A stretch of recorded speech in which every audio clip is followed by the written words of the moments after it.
Hello story lovers, welcome back to my channel Cherava Priya part 92.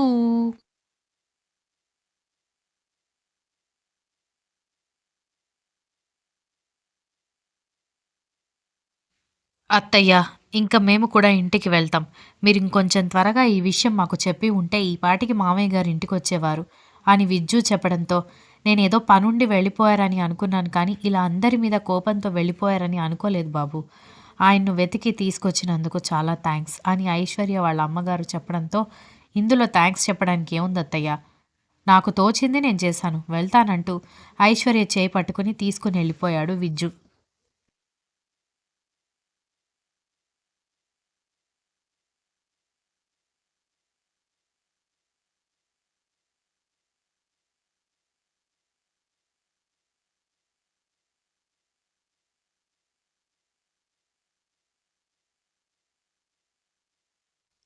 ఒక్క నిమిషం అని అంటూ ఆవిడ బయటకొచ్చి, మీ నాన్న మాటల గురించి ఏం పట్టించుకోకు.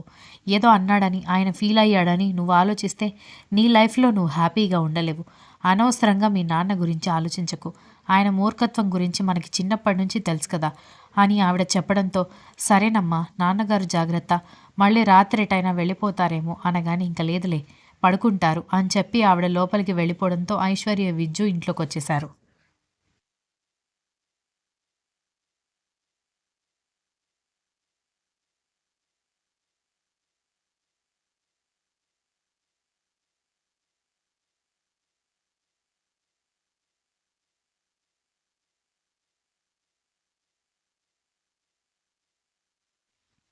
గేట్ క్లోజ్ చేసి విజ్జు లోపలికొచ్చేసరికి ఐశ్వర్య ఏదో ఆలోచించుకుంటూ సోఫాలో కూర్చుని కనిపించడంతో, ఏంటి ఇంకా మామయ్య గారి గురించి ఆలోచిస్తున్నావా అనగానే, నిజంగా నాన్నగారు నీ పక్కన కనిపించే వరకు నా మనసులో లేదు. ఆ కొద్దిసేపట్లో ఎన్నో రకాల ఆలోచనలొచ్చాయి. ఏవేవో పిచ్చి ఆలోచనలు అనగాని, ఎందుకెప్పుడూ నెగెటివ్‌గా ఆలోచిస్తావు? అంతా మంచే జరుగుతుంది అనుకోవాలి అనగాని, లేదు విజ్జు, ఉదయం అనగా వెళ్ళిన నాన్న ఇంత లేట్ అయినా ఇంటికి రాలేదంటే నేను పాజిటివ్‌గా ఎలా ఆలోచించగలుగుతాను?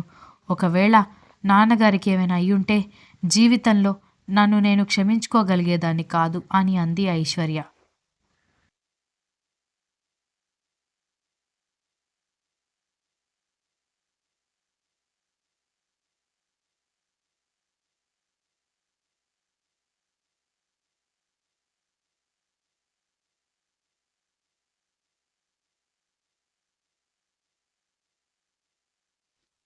ఇప్పుడు మావయ్య గారికి ఏమీ అవ్వలేదు కదా!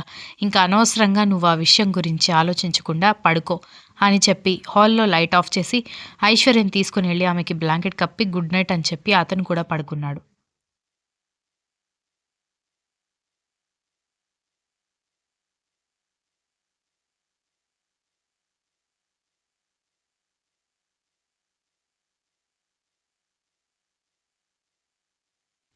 మర్నాడు ఉదయం ఐశ్వర్య నిద్ర లేవకపోవడంతో, రాత్రి లేట్ అయ్యేసరికి ఆమె లేవడానికి లేట్ అయిందని అర్థమై లేచి వర్కౌట్స్ చేస్తుంటేనే మణెమ్మ, లేచారా బాబుగారు, కాఫీ పెట్టమంటారా, అమ్మాయి గారు లేచారా అనగానే, లేదు, తనింకా నిద్ర లేవలేదు, రాత్రి ఒక చిన్న పని వల్ల పడుకోవడం లేట్ అయింది, తనెప్పుడు లేస్తే అప్పుడు కాఫీ పెట్టివు, నాకు మాత్రం ఇప్పుడు కాఫీ పెట్టు అనగానే, సరే బాబు అంటూ వంటగదిలోకి వెళ్ళిపోయింది.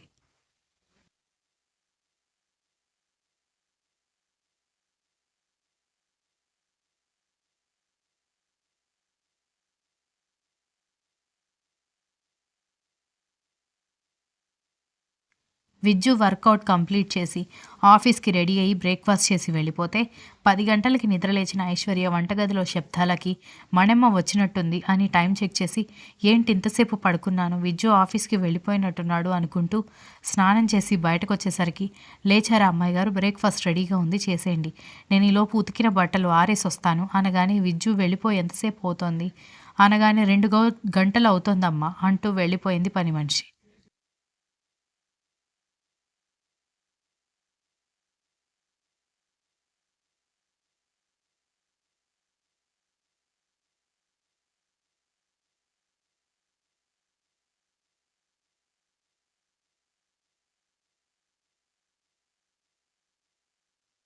దాంతో ఐశ్వర్య సైలెంట్‌గా బ్రేక్‌ఫాస్ట్ చేసి, కాసేపు మొక్కలకి నీళ్లు పెట్టి టీవీ చూస్తూ కూర్చుంటే, ఈలోపు విజ్జు కాల్ చేసి "నిద్ర లేచావా?" అని అడగడంతో లేచాను.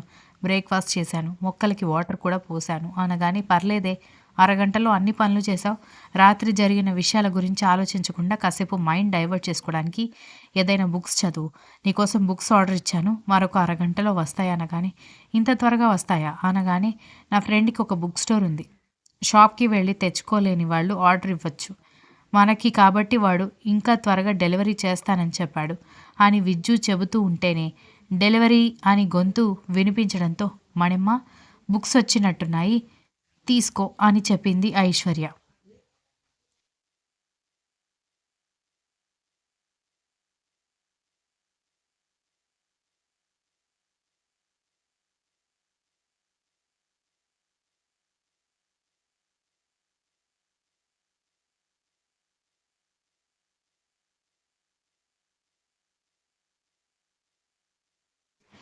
పని మనిషి బుక్స్ తీసుకొచ్చి ఐశ్వర్యకి ఇవ్వడంతో సాయంత్రం వరకు ఆ బుక్స్ చదువుకుంటూ కూర్చుండిపోయింది.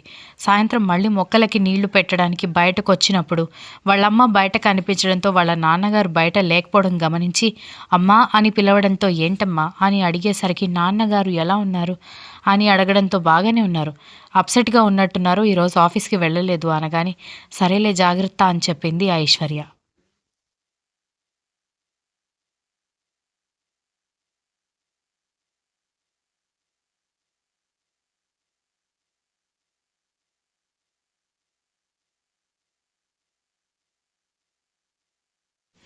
ఆ తర్వాత ఐశ్వర్య లోపలికి వెళ్ళిపోతే మరొక గంట తర్వాత విజ్జు లోపలికి రావడంతో "కాఫీ పెట్టమంటావా?" అనగానే ఆ తర్వాత "ఈరోజు ఎలా గడిచింది?" అని అడగడంతో "బాగానే ఉంది. కాస్త డల్‌గా అనిపించింది కానీ ఇట్స్ ఓకే" అనగానే "చెప్పాను కదా పనికిమాలిన విషయాల గురించి ఆలోచించొద్దు" అని అనగానే "మా నాన్న గురించి ఆలోచించడం పనికిమాలిన విషయం కాదు విజ్జు" అనగానే "తల్లి, నువ్వు మళ్ళీ తప్పుగా అర్థం చేసుకోకు. నేను అలా అనడం లేదు. మనసు పాడు చేసే విషయాల గురించి ఆలోచించకు అంటున్నాను" అన్నాడు.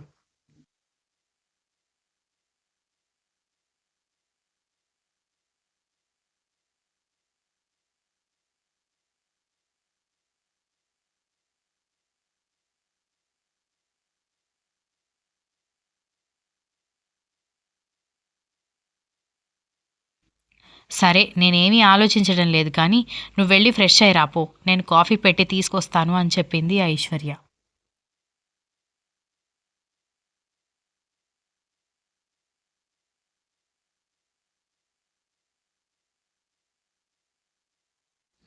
విజ్జు ఫ్రెష్ అయ్యి రావడంతో ఇద్దరూ వెనుక బాల్కనీలో కూర్చుని కాఫీ తాగుతూ చాలాసేపు మాట్లాడుకున్న తర్వాత "వంట చేస్తావా? బయట నుంచి ఫుడ్ తెప్పించమంటావా?" అనగానే "ఇట్స్ ఓకే విజ్జు. ఇప్పుడు బాగానే ఉంది. నేను వంట చేస్తాను. నువ్వు స్పోర్ట్స్ న్యూస్ చూసుకో" అని చెప్పి వంటగదిలోకి వెళ్ళిపోయి చకాచకా ఇద్దరి కోసం డిన్నర్ ప్రిపేర్ చేసింది.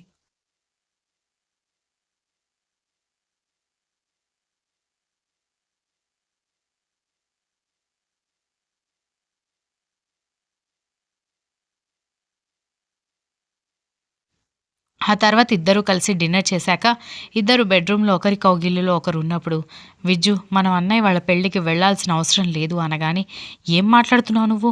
ఆ పెళ్లి జరగడానికే కారణం మనం. వెళ్ళకపోవడం ఏంటి?" అనగానే, "నిన్న ఎంగేజ్‌మెంట్‌కి వెళ్తేనే నాన్న ఎంత పని చేశారో చూసావు గదా! ఇంకొకసారి అలా అవ్వడం నాకిష్టం లేదు విజ్జు. నిజంగా నాన్న ఇంటికి రాలేదని చెప్పినప్పుడు నా మైండ్‌లో ఎన్ని ఆలోచనలు తిరిగాయో, నేనెంత భయపడ్డానో నువ్వు కనీసం ఎక్స్‌పెక్ట్ కూడా చేయలేవు." మనం పెళ్ళికి కూడా వెళ్తే నాన్న ఇంకా అప్సెట్ అవుతారు. అనగానే లేదు, ఇంకా ఎక్కువగా గొడవ అవుతుంది అని అన్నాడు విజ్జు.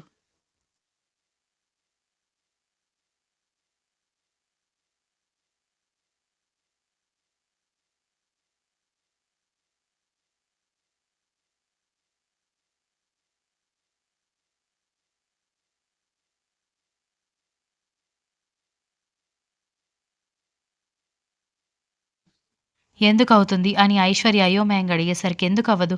సంగీత వాళ్ళ పేరెంట్స్ ముందు కొడుకు, కూతురు, అల్లుడు అని పరిచయం చేశాడు. ఇప్పుడు మనం వెళ్ళకపోతే ఖచ్చితంగా వాళ్ళు అడుగుతారు. ఒకవేళ వాళ్ళు అడగకపోయినా మీ నాన్నగారికి డౌటొస్తుంది.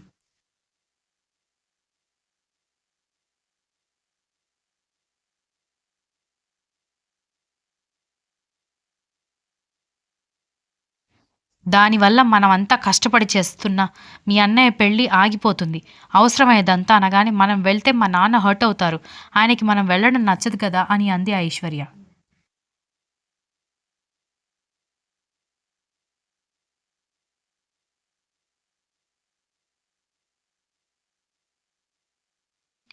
ఆల్రెడీ హర్ట్ అయ్యారు. అయిపోయింది. మనం వెళ్ళకపోయినా మీ అమ్మ గాని, మీ అన్నయ్య గాని, మీ నానమ్మ గాని నీతో మాట్లాడడం లేదంటే, మీ నాన్న నమ్ముతాడా? నమ్మడు. ఎందుకంటే ఆయన వెనుక ఆయనని మోసం చేసి, వాళ్ళందరూ నీతో రెగ్యులర్‌గా కాంటాక్ట్‌లో ఉంటున్నారని ఆయనకు అర్థమైపోయింది. అలాంటప్పుడు మనం వెళ్ళినా, వెళ్ళకపోయినా అక్కడ మారేదేమీ లేదు. మనం వెళ్ళకపోతేనే ఇంకా ఎక్కువ డౌట్స్ ఒస్తాయి అన్నాడు.